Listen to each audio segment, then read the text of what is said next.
Hi everyone, it's Ben and Jen again with Who We Are podcast, and today we're starting to talk about the first of the 19 brain skills, and it's sharing joy. So yeah, let's just get straight into it. All right, so we can just do a quick description of how we share joy. And it's increasing joy between two people through our body language, through our tone of voice, through the facial expressions that we have, that they all work together just to show that I'm really glad to be with you. And being able to do this helps us connect with each other, and it strengthens our brain as well. Yeah. So it's not something that we really think about until we're experiencing it, till it actually happens. And with our joy levels, they can either be really, really high or they can be really, really low. So it can go from one extreme to the other sometimes. Yeah, so what do you think some of the signs of joy might be? Yeah, it's like, well, since we've started learning about this, I've experienced joy a lot. Before it was, I'm pretty sure I didn't know what joy was. Yeah. I thought it was just being happy. Yeah. But then realizing that because I had no idea about relationships before, like I thought I didn't even want to have relationships, so let alone have good ones. So, yeah, I experience it a lot now. I experience joy because I facilitate a lot of groups online with Luke 10, and I know what joy is like because we share joy all the time there. And like you just see each other and you're really happy, and you feel it in your body too. It's a physical thing that you can feel. And I also do it with I also feel joy with my kids and my nieces and nephews. When you just see them and you're just really happy and you just want to give them a hug and smiling and just feeling really excited. That's probably some of the things that I would have noticed. Yeah. And relational joy is something that's really contagious. That's something that I've noticed a lot in our groups and in our family. Like if someone's really joyful and happy and glad to be with you, it's contagious to you. And you could be feeling really bad. I think we talked about this last time. But, you could be feeling really bad, but then someone is really glad to be with you, and it just increases that joy level. So it's really contagious, and most of it's non-verbal too. It's just, as we said, our facial expressions, our body language, how we react when we're around each other and interact with each other. Pay attention to each other. Yeah. I notice that a lot nowadays, especially that people don't pay attention to each other. They only pay attention to their phone. Yeah. And so you're sitting with somebody and they're not even looking at you. Yeah. And so, that was something that I learned a long time ago. Yeah. If you want people to see that you actually care about them, is to look at them. Yeah, definitely. Eye contact's really important. So relational joy is probably best shared face-to-face, but if you can't be face-to-face with someone, like just talking to them, if you're talking to them on the phone or something like that, your tone of voice is your next best option to convey that, glad to be with you feeling. And it's crazy how it works like that too. Yeah, what did we say in Luke 10? We say we're glad to be with you no matter what. Yeah. So it doesn't matter how you come. For an example today, I had a leader team and everyone was sort of feeling down, and by the end of it, we were all feeling extremely joyful, just super glad to be with each other and excited and ready to go. You get filled with life. Yeah. You get filled with joy just because we're glad to be with each other no matter what. Yeah. And how often does that happen? It's just in a leader team, every time. Yeah, it's just crazy. In a leader team, in our small groups, in house church, everything. Yeah. Even we can do it in like some of our other non-Christian groups. It happens everywhere. Yeah. You can use it anywhere with any group of people or any individual person that you're with. Yeah. A few years ago, I turned 60, and what I really wanted to do for my birthday was go on a road trip and visit a whole bunch of people that we'd known, like in the past and didn't get to see so often. And on that trip was somewhere that I really, really noticed this like sharing relational joy. And we've got one particularly particular family that we're really good friends with, and they're quite, like loud and boisterous and really demonstrative and, out there in everything that they do. And I just remember the moment we saw each other when we got to their house, and like we saw each other, our eyes locked together, and we just were smiling and running towards each other and giving each other a big cuddle and just saying, oh, it's so good to see you. You look so good. You haven't changed. Like, you look so happy.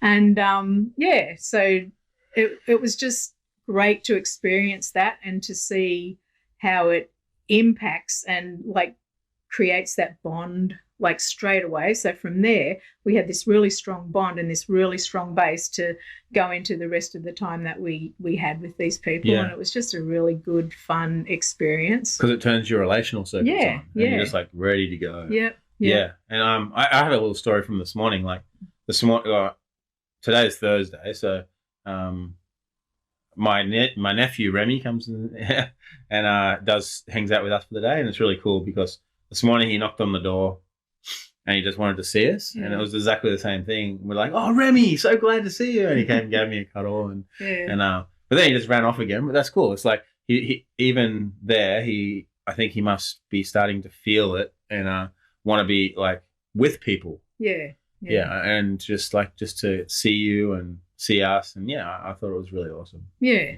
I've got a little Remy story from this morning too. It was funny. Like, I was at my daughter's house picking him up, and she put him in the car, and I jumped in the front seat, and I turned around and looked at him, and he looked at me. We were looking at each other in the face, and we were smiling, and he said to me, "Nanny," and I said to him, "Remy," with these big smiles on our faces, and it was exactly, saying the same things at the same time. It was really cool. Yeah.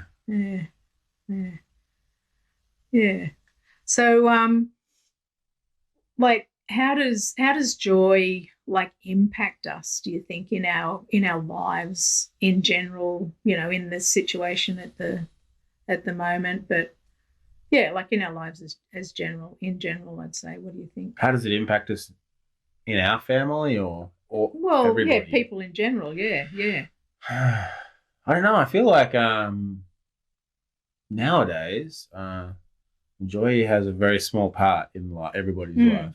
I think that there's not much of it in the world. There's a lot of chasing happiness, like short-term happiness, but there's no real joy. I certainly didn't have joy until I figured out this stuff.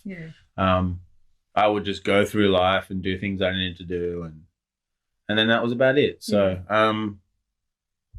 in the things that I noticed there isn't a lot. And especially when you know how to get back to joy, you really notice it when people don't have it. It's just like a big slap in the face. It's super obvious. And it's super obvious when you yourself don't have joy at that time as well. You just notice it, but now we know how to get back. But there's not much of it in the world. No. And happiness is quite fleeting. You can be happy for a split second, but then the weight of the world or whatever's going on at the time takes over. And especially with the way that we find happiness now, it's just with stuff and things, and it's not with people anymore. No, that's right. Yeah. So, like, joy impacts us, I feel, by strengthening our bonds with somebody else. And it just makes everything work so much better. Like, it makes our families work better, our workplaces work better, friendships, like life in general, church, home, everything.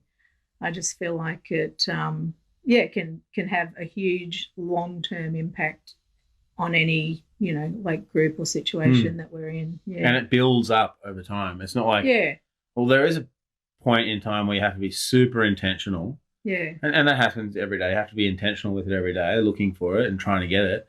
But after a while, it just sort of just builds up on itself, and then you don't have to fight for it as much, I feel. It's just more, it's a learned state of being, and you just are that after a little while. I've noticed that in myself. Comes a lot more naturally after you practice it. It all takes practice. So when we create that joy of being glad together, it just increases our capacity to be, like, more relational human beings, gives us more contentment, gives us inspiration, creativity. So there's a lot of things that are actually impacted when we do create joy. And then we can also lose joy. And that's when all the negative emotions and things come in, like we can feel anger, disgust, silence, broken relationships. Your joy level drops. And that's when we start looking for alternatives to make ourselves artificially joyful, and like be able to regulate our feelings and our state of being with artificial things. And there's a term called beeps, and these are the things that we use to artificially regulate that feeling of joy in our lives. So the B stands for behavior, E stands for events, the second E stands for experiences, the P stands for people, and the S stands for substances. So they're all things that we can artificially create joy within our lives. And I think that's where most of us go so much of the time these days. Yep. But we're just going to talk a little bit more about that in another podcast, probably next week. Yeah. So is there anything else that you feel like you want to share about being able to share joy with other people? No, well, there's actually a lot of cool tools, but I'm sure we will talk about that later as well. Yeah, great tools that will help you get joy. And just really simple things that you can do to make life really, really easy. Yeah. And now that I know how to get back to joy and share joy with other people, it's definitely a life changer. And I don't think it's possible to go back. Yeah. You'd have to do something. You'd have to be super intentional to intentionally forget about it now. Joy is great, and just becomes awesome. part of who you are. Yeah. And that's what we were saying last week. Sharing joy like molds us into who we are, and there's something about us where people notice and say, like, what is it? Like, what's different about you? And you can, have the opportunity to share with people.